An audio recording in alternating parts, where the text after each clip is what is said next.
was May 15, 2011, in Brisbane, Australia. 20-year-old Actton Beal had just come home to his apartment in Kangaroo Point after a night out with a friend. He was in good spirits. Like many his age, Actton enjoyed social media and liked participating in online trends. One of the biggest at the time was planking. Planking involves lying face down, stiff like a board, in unusual or unexpected places, arms by your sides, body flat. Someone takes a photo and it's posted online. It started harmlessly. People planked on benches, couches, or floors. But soon, the trend escalated. People began planking on fences, rooftops, moving vehicles, anywhere they could gain more attention. The riskier the location, the more views and likes it brought. That morning, Actton decided to plank on the railing of his 7th-floor balcony. The ledge was just 5 centimeters wide, not even 2 inches. It was barely wide enough to stand on, let alone lie down. Still, he went for it. His friend later told police they had tried several planking spots earlier that night. This was the last one. According to Queensland Police Deputy Commissioner Ross Barnett, Actton was trying to position himself on the narrow ledge when he lost his balance. He fell 7 stories. People nearby heard the sound of the fall, but didn't know what had happened. Paramedics arrived quickly and worked on Actton for nearly 20 minutes, but it was too late. He didn't survive. This became the first known death linked directly to planking. Until then, the trend had been viewed as silly and reckless, but not truly dangerous. That perception changed overnight. Police confirmed that Actton had been drinking earlier that night. Barnett later spoke to the media. He explained that planking itself wasn't illegal or always unsafe. It could be done safely in homes or parks. The danger, he said, came from people pushing the limits to gain attention. In the days before Acton's death, Queensland police had already arrested a man for planking on a police car. He was charged with trespassing. Officials in both Queensland and Victoria had issued warnings about the risks. People had been spotted planking on rooftops, railroad tracks, and even on moving vehicles.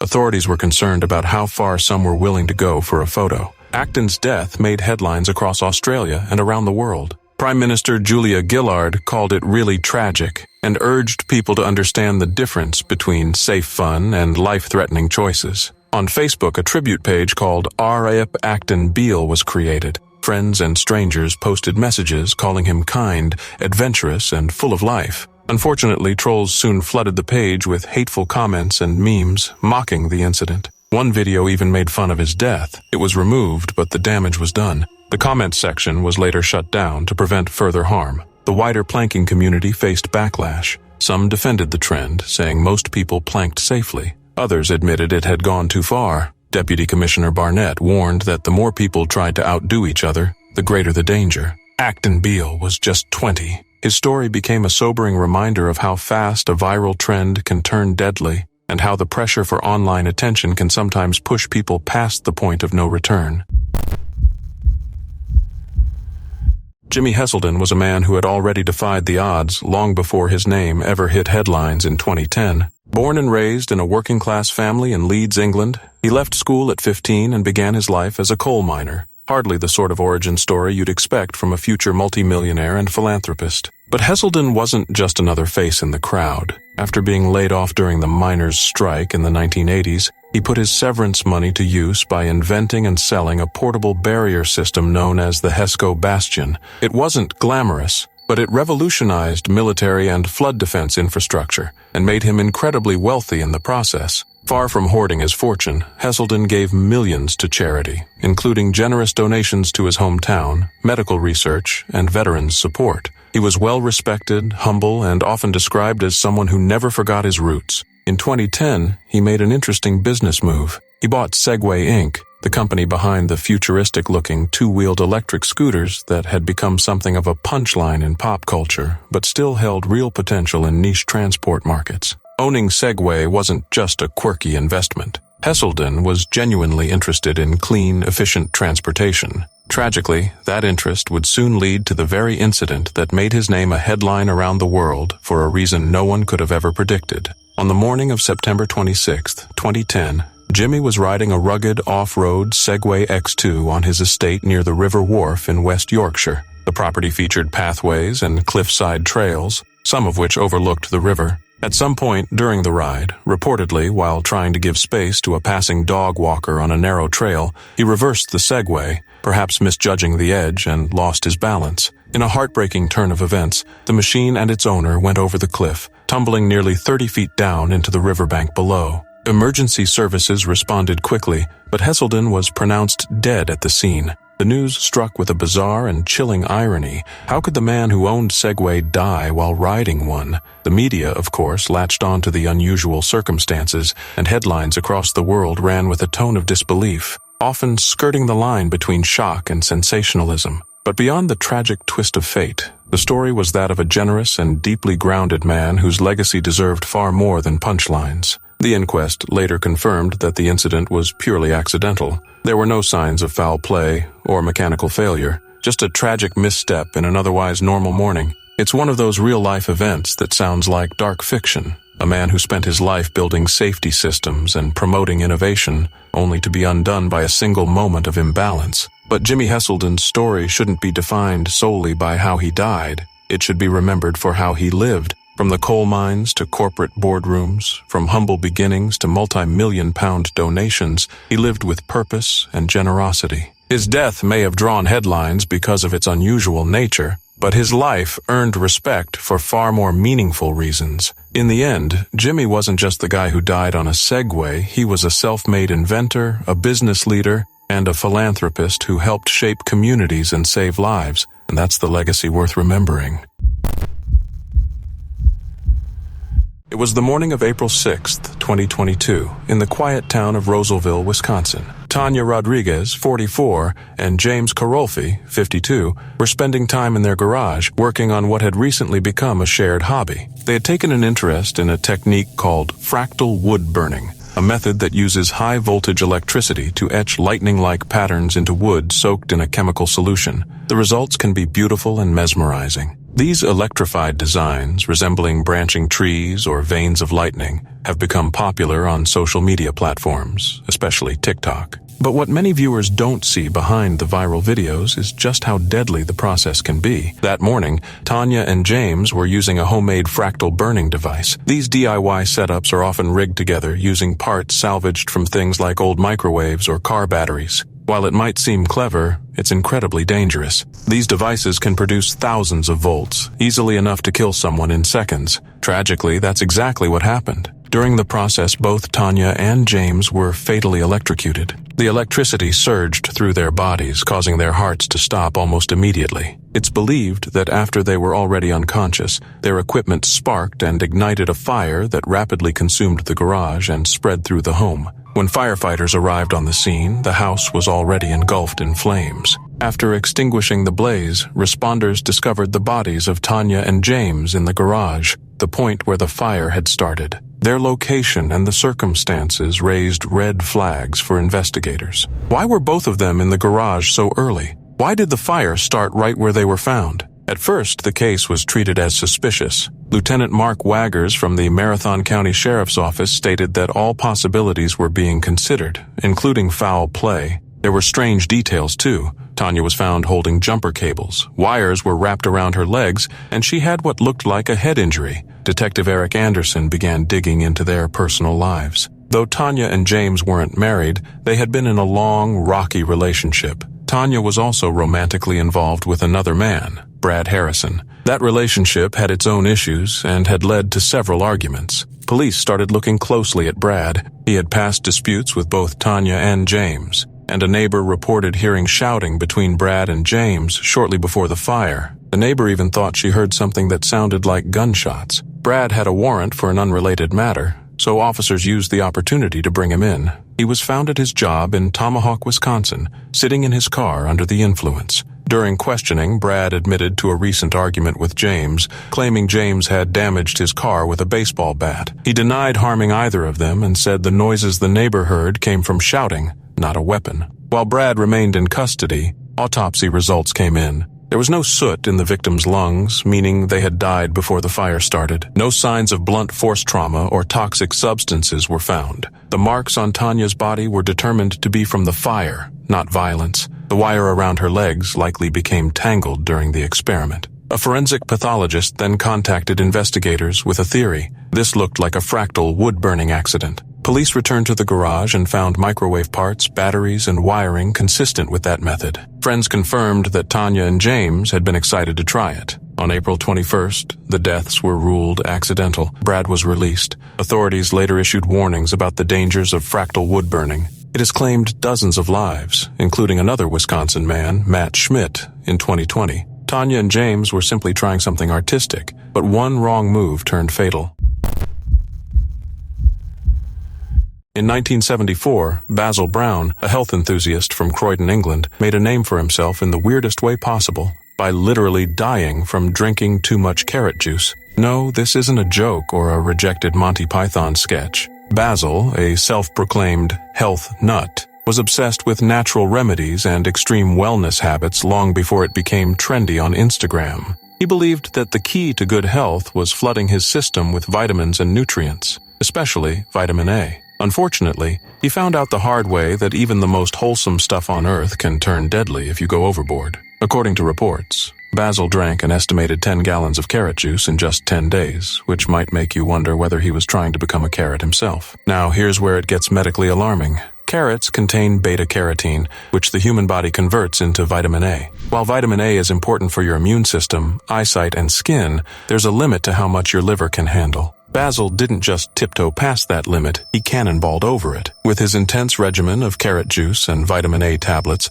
it's estimated that he consumed more than 70 million units of vitamin A in that short period, over 300 times the recommended daily allowance. His skin began to turn an unsettling shade of orange, a condition known as carotenemia, which should have been a red or orange flag. But Basil wasn't about to be deterred. He was convinced that the more vitamins he shoved into his system, the better he'd feel. Spoiler alert, that's not how biology works. As the days went on, Basil's liver began to suffer under the toxic load. The liver is the body's detox center, and vitamin A, when taken in massive doses, becomes fatally toxic. His liver couldn't keep up, and he started experiencing symptoms of hypervitaminosis, A, nausea, abdominal pain, fatigue, and eventually liver failure. By the time he was found, the damage was irreversible. The coroner officially ruled his death as death by misadventure, caused by liver damage resulting from massive vitamin A overdose. Yes, Basil Brown became the first known man in the UK to die from an accidental vitamin overdose by carrot juice.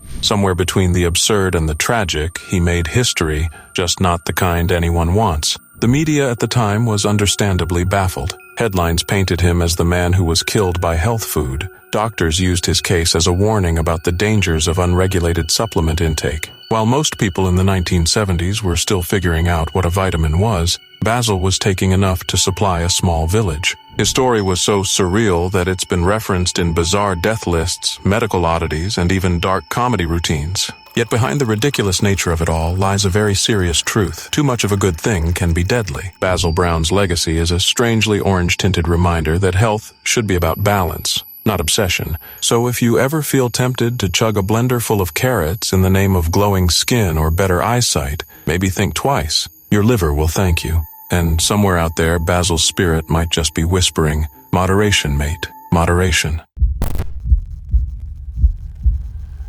It was May 1st, 2019, in Evansville, Indiana. 15-year-old Mason Bogart had just come home from school. He hugged his dad, told his mom he loved her, and went upstairs to get ready for the evening. Everything seemed perfectly normal. Minutes later, his family's world changed forever. Mason was the youngest of 3 kids. He lived a happy, healthy life. He loved fishing, cooking, and had a sharp sense of humor. He did well in school and was known for being thoughtful and kind. When he first asked for a smartphone, his mom, Joanne, was careful. She set up parental controls, installed safety apps, and had regular talks with Mason about staying safe online. Mason wasn't on social media much, but he loved YouTube, especially outdoor and fishing videos. One day, Mason showed his mom a viral video. It looked silly, but it made her uneasy. She warned him that some trends online were dangerous and not everything was what it seemed. 2 weeks later, her worst fears came true. That night, Mason told his parents goodnight and went to take a shower. Moments later, they heard a loud thud.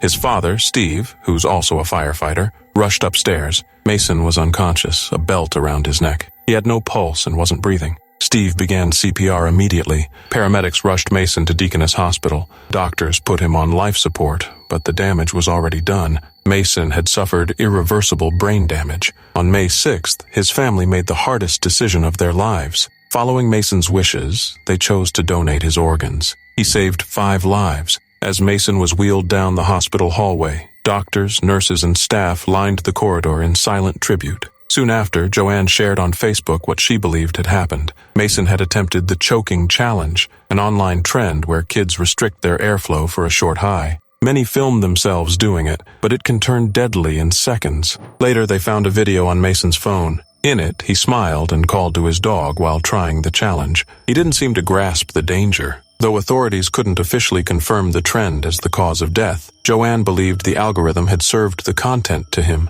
He hadn't searched for it. On May 10th, after Mason's funeral, the family released fireworks and lanterns in his memory. Donations poured into organizations Mason cared about, like the Indiana Donor Network and Wounded Warrior Project. But Joanne didn't stop there. She began speaking publicly about Mason's story. Other grieving parents soon reached out, families who had lost children to similar online trends. Joanne became a voice for change. In March, Indiana passed Mason's Education Act, which helps schools teach internet safety. She testified before Congress, holding up Mason's photo, calling out tech CEOs. In July, the U.S. Senate passed the Kids Online Safety Act, aimed at protecting minors and holding platforms accountable. Joanne also joined Project Liberty, a group trying to redesign the internet and even buy TikTok to prevent algorithmic harm. She believes if she'd had that kind of control earlier, Mason might still be here. Now she shares Mason's message to spread awareness. Joanne continues to fight for safer digital spaces, hoping that no other parent ever has to endure the pain she lives with every day.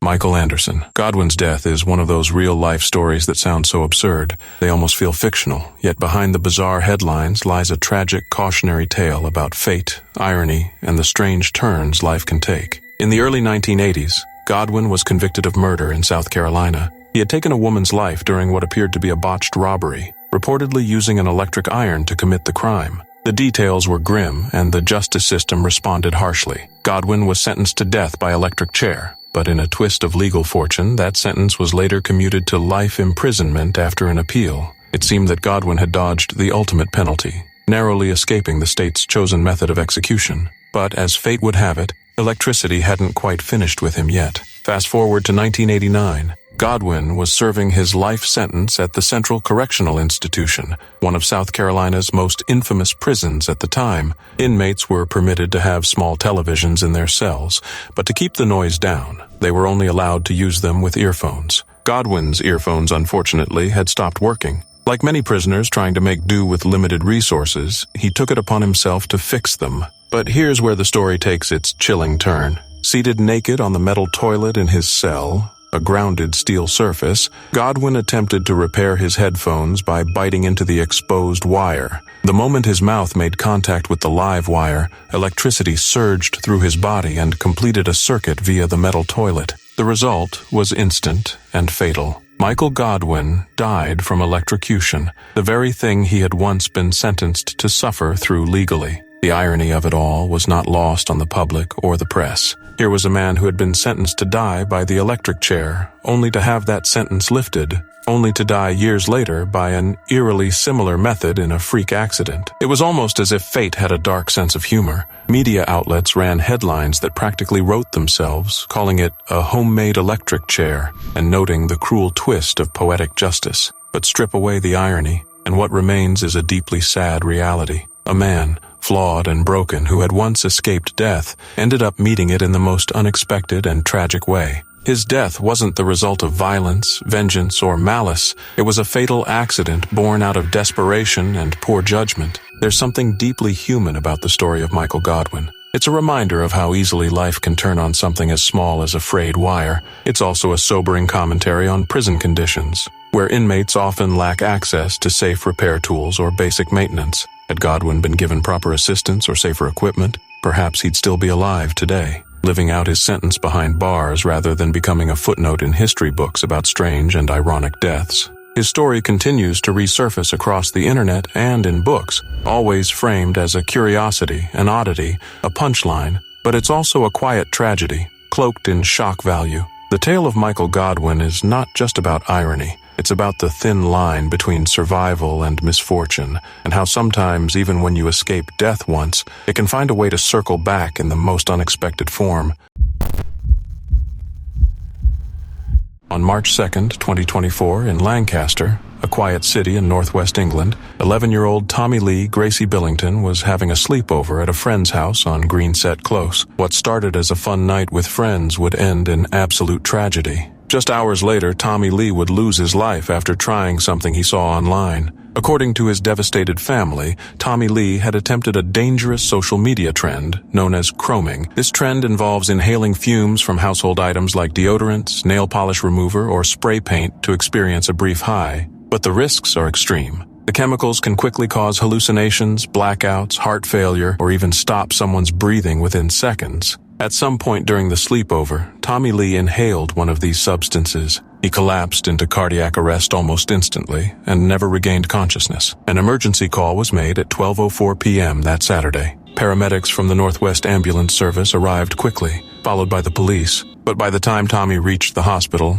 it was too late. He was pronounced dead later that day. Initially, his death was listed as unexplained by authorities, but his family had no doubt what had caused it. Just days later, his grandmother, Tina Burns, shared the heartbreaking truth on social media. She explained that Tommy had died after trying the TikTok craze known as chroming, and that it happened in an instant. He was gone before anyone could react. Tommy Lee was remembered as a bright, energetic, and kind-hearted boy. He lived in Lancaster with his mother, Sherry. His father's family lived in nearby towns. After the tragedy, Sherry took to social media with a warning to other parents. She urged them to lock away household products and talk openly with their kids about the dangers of viral challenges. She wrote a desperate message: "Hide all the deodorants. This cost my son his life." While the term chroming originated in Australia, the act itself has been around for decades under other names like huffing or sniffing, but social media has brought it to a younger, more vulnerable audience. Now, it's spreading faster than ever before.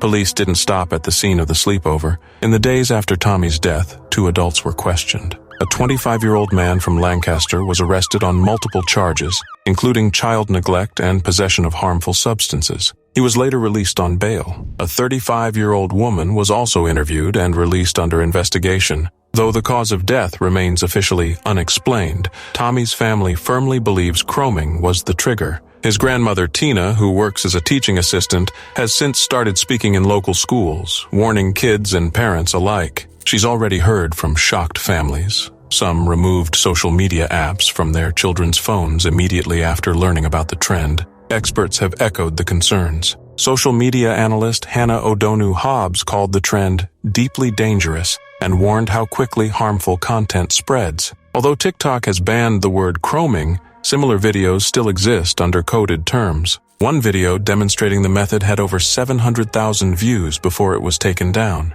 Tommy's family is now advocating for stricter online protections and age limits for social media use. As Tina puts it, if her grandson's story can save even one child, then his memory will live on with purpose. Tommy Lee was just 11. One online challenge cost him everything.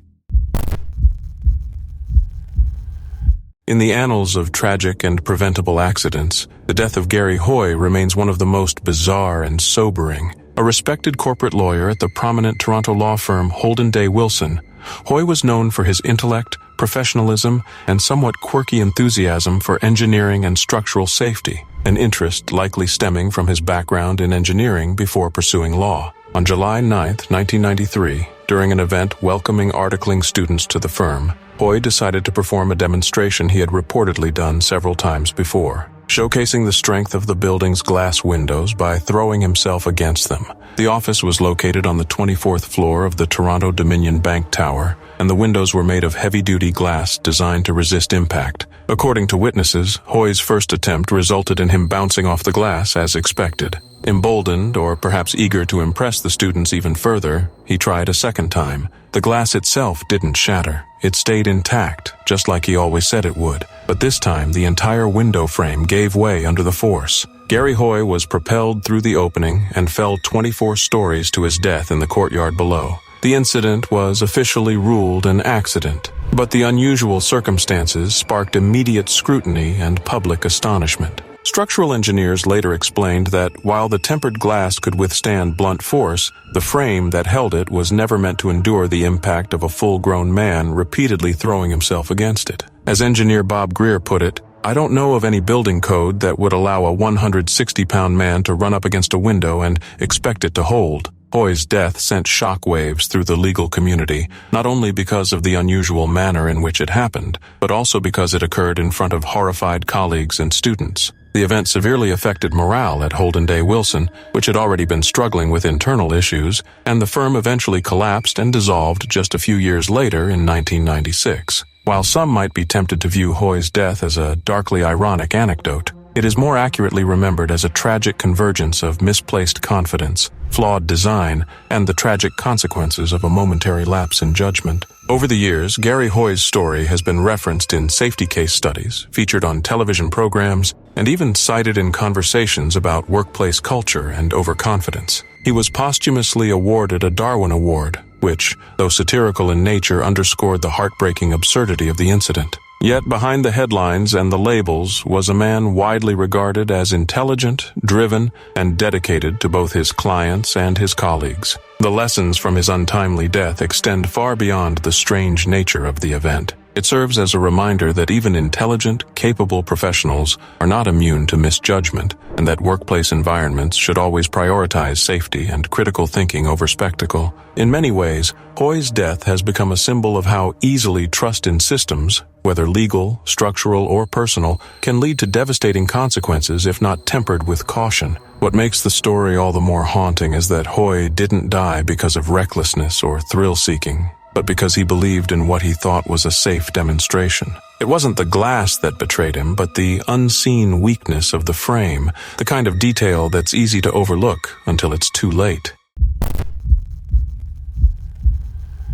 It was the early morning of May 3, 2024, in Fredericksburg, Virginia. 18-year-old Michael Allen Bosworth Jr. and two of his friends were out filming content for TikTok. Like many teens, they were taking part in a viral challenge called Ding Dong Ditch, knocking on someone's door or ringing their doorbell, then running away before the person answers. It's meant to be harmless. This time it wasn't. Michael was a senior at Massaponax High School. He played football, lacrosse, and wrestled. He was outgoing, well-known, and looking forward to prom that night with his girlfriend of 3 years, but he would never get the chance. Around 3 a.m., the boys approached a home on Mackenzie Lane. It belonged to 27-year-old Tyler Chase Butler. Michael knocked. Seconds later, as they turned to run, Butler opened fire. He told police he believed someone was trying to break in. Without issuing a warning or even checking who was outside, he grabbed his gun and fired multiple times as the teens fled. Michael was hit in the torso. One friend was grazed by a bullet, and the other got away uninjured. Deputies from the Spotsylvania County Sheriff's Office responded after receiving a report of a possible break-in and shots fired.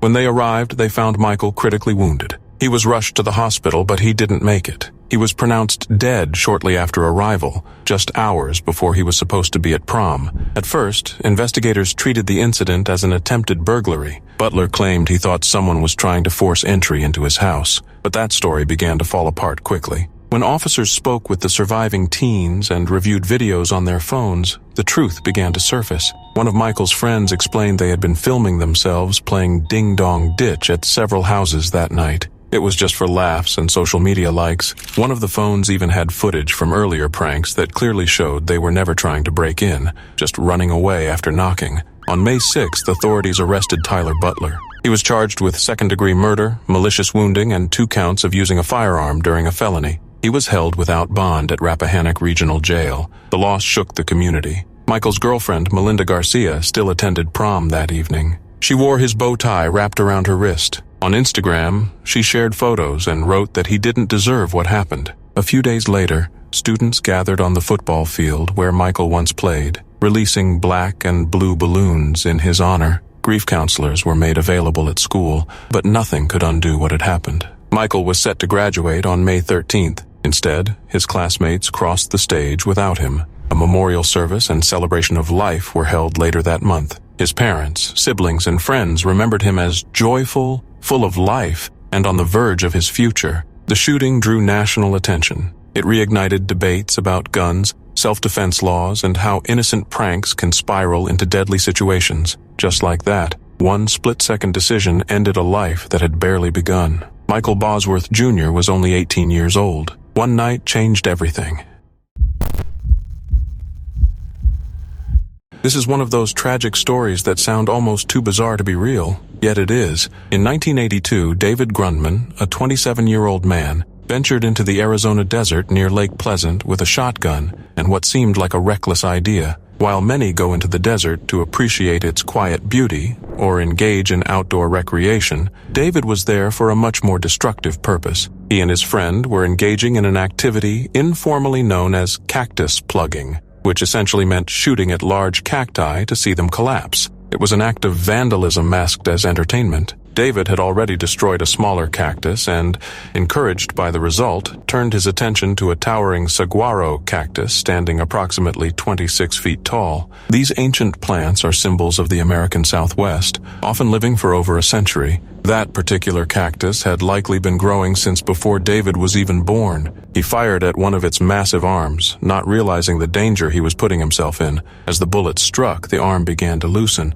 and moments later it broke off. This was not a harmless fall. The limb, weighing around 500 pounds, plummeted downward with force and struck David directly, but the incident did not end there. The main trunk of the cactus, now destabilized by the gunfire, also collapsed. Both the limb and the trunk came down, crushing him and resulting in his immediate death. His friend, standing nearby, witnessed the horrifying scene unfold, but could do nothing to prevent it. What began as a misguided attempt at fun had turned fatal in seconds. It is important to understand the nature of the saguaro cactus. These plants are not just iconic desert scenery. They are protected under Arizona law due to their ecological importance and the slow pace at which they grow. Saguaros can take decades to develop arms and over 100 years to reach full height. Damaging or destroying one is considered a felony and carries severe penalties. Gruntman's act was not just dangerous. It was illegal and disrespectful to the desert environment. Sadly, he paid the ultimate price for underestimating the very force of nature he chose to confront.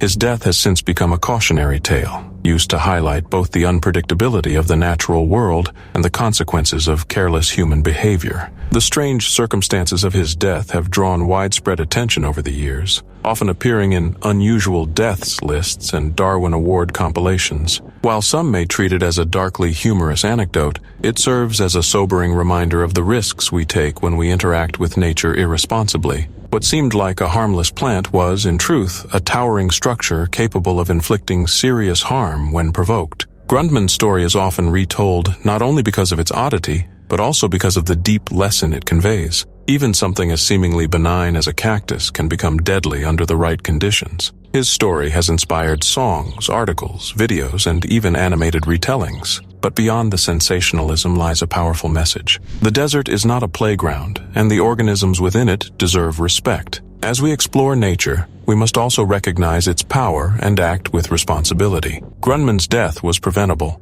It was not caused by the unpredictability of nature, but by a human decision to challenge it without understanding the risks. His story remains a tragic example of what can go wrong when we treat the natural world as a target instead of a treasure.